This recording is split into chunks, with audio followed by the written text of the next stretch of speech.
কলকাতার কুমোরটুলি দুর্গাপুজোর আলো আর ঢাকের শব্দে পুরো অঞ্চলটা প্রাণ ফিরে পায়। কিন্তু এই উৎসবের ভিড়ের মাঝেই একজন ছেলেকে দেখা যায় একলা হাঁটতে। আবির দাস, 21 বছরের যুবক, যার মুখের ভিতরে লুকানো আছে গভীর শোক। ছোটবেলায় বাবাকে হারিয়েছে, কিছুদিন আগে ক্যান্সারে মারা গেছে তার মা।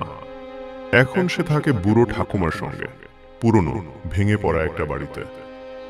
স্বভাব শান্ত, মানুষজনের চোখে অশুভ তকমা লেগে গেছে।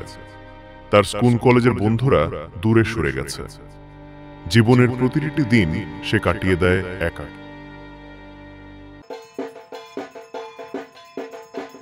বিসর্জন রাত, চারিদিকে আলো, ডেকোরেশন, আনন্দ। এই মুহূর্তগুলো থেকে মনটা সরাতে আবির বেরিয়ে পড়ে ভিড়ের মধ্যে। কিন্তু ওই রাতেই সে দেখতে পায় এক ভয়ঙ্কর দৃশ্য। কয়েকজন মাতাল ছেলে এক মেয়েকে ঘিরে ধরেছে। মেয়েটি তার পরিচিত শ্রেয়া, তার পুরনো স্কুলমেট। ভীতু স্বভাব সত্ত্বেও আবির এগিয়ে যায় তাকে বাঁচাতে। কথা কাটাকাটির মধ্যেই নেতা সূর্য মান্না আবিরের উপর হামলা চালায়।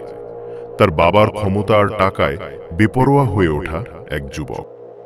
এক মুহূর্তের মধ্যেই পরিস্থিতি নিয়ন্ত্রণের বাইরে চলে যায়। সূর্য আর তার দল আবিরকে নির্মমভাবে পেটাতে থাকে। বোতল ভাঙে, রক্তাক্ত পড়ে, শব্দ নেই, শুধু হিংস্রতা। শেষ পর্যন্ত তারা ভাবে আবির মারা গেছে। প্রমাণ লুকাতে তাকে টেনে নিয়ে যায় গঙ্গার ঘাটে। একজন মাঝিকে টাকা দিয়ে আবিরের অজ্ঞান দেহটাকে গঙ্গার মাঝখানে ফেলে দেয়।